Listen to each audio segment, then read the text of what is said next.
My name is Jason Earle, and this is my wife Amanda.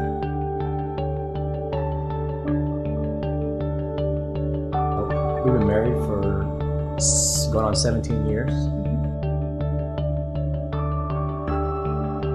And we've had some ups and downs, but we've come through a lot.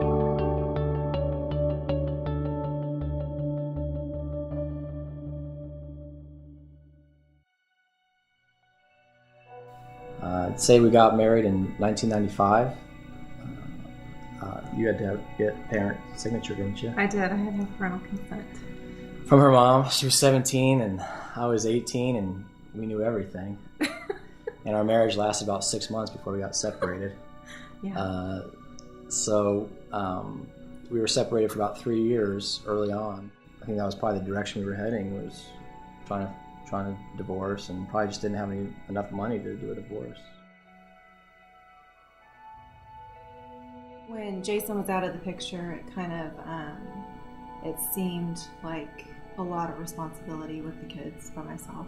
I had help from family and friends and everything, but alone by yourself, especially at night, like when kids were getting ready for bed or in bed, or, you know, when you're going through certain situations where you should have your spouse or significant other with you to celebrate them, it seemed kind of like a big letdown, like things didn't pan out the way that you had planned.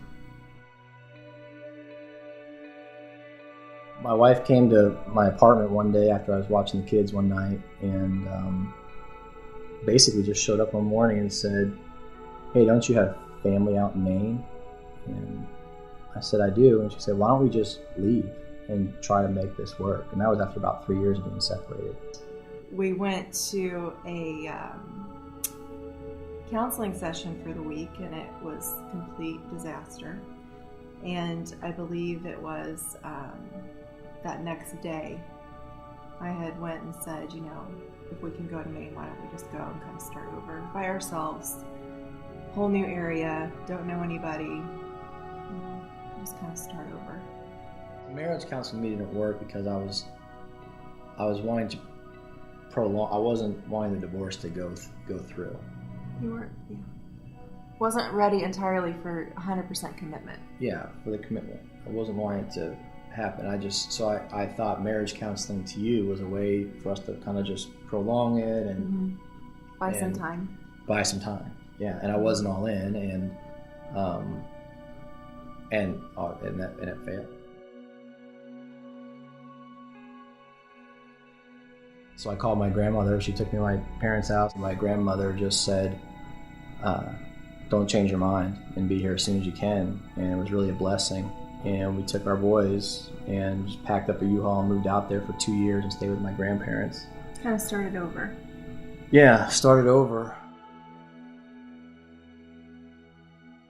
We really enjoyed that time together, being with them out in Maine.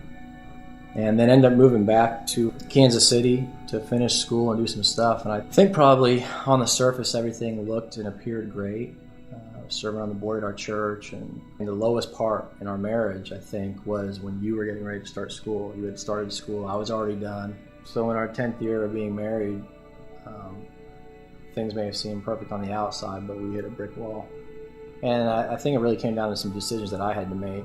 I still wasn't probably making right decisions, or I wasn't thinking clearly, I guess, on some things, and just didn't know what was going to happen. It seemed like, I think for the first time, like inevitable. Like there was not really, it didn't feel like it could be fixed. Yeah.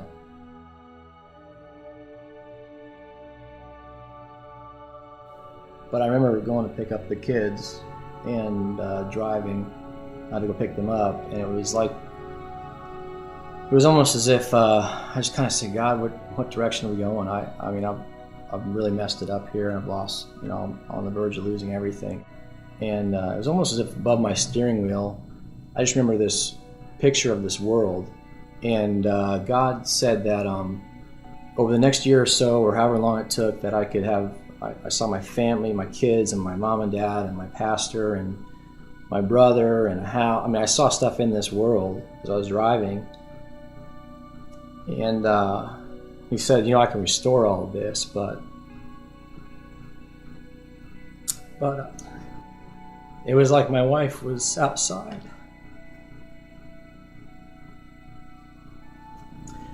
And I remember seeing that very vividly as I was driving to pick those boys up, and I just thought, that's what it's been about these last 10 years. I've been trying to do everything for everybody else, and the one that really matters is my wife. And I couldn't bear going back home and knowing that I could still have everything, but I would never have her in my life.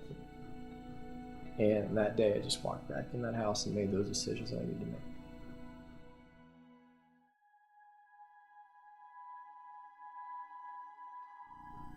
Within about 3 or 4 months, we had been meeting with Pastor Jeff at church, and we kind of had our ups and downs. We were still, having arguments. I don't think things were as good as they could have been. And he asked us if we wanted to go to Emerge out in Ohio, which is a counseling center. So we went out there for 3 days of counseling and just to be away and be alone. And it was good because they start from like even before marriage, I think. They talked about, family upbringing and all that. So it kind of helped. Yeah. And it just gave us a chance to just be together and to talk, and we just never gave up on each other. Through sickness and health, death do you part, I guess. In some way, we've taken that literally. Coming back after that, it was still, obviously, you still have some issues and some ups and downs. We're working through it. We're doing it together now. You're not trying not to be selfish. And for me, I just put myself around godly men that can mentor me and that can hold me accountable. And I think our relationship is awesome. Yeah. So the good news too, I think these last 6 years have been the best that we've. Definitely. I mean, not to say that there wasn't some ups and downs and some battles and stuff. I think when you're just trying to go deeper together, and I kind of joke. I tell my boys, I say, hey, if we're all on a lifeboat together and it tips over, I'm jumping out. I'm going to save your mom first, bring her back in the boat, dry her off, get her a sandwich and some tea, and then I'm coming after you guys. So I think when we put each other first, God first ultimately, but then when we stop and think, what does God really want for us? And the one thing that I'm grateful for is that through all of this, it's always seemed like I've been the one that's kind of, pushed the envelope a little bit, and she's been the one that's been the rock. And what's funny is I've had the Christian upbringing, quote unquote. And she I definitely haven't. Yeah. So I think what I'm amazed the most at is she's always put her relationship with Christ first, no matter how tough that's been for her, and I just love it for her.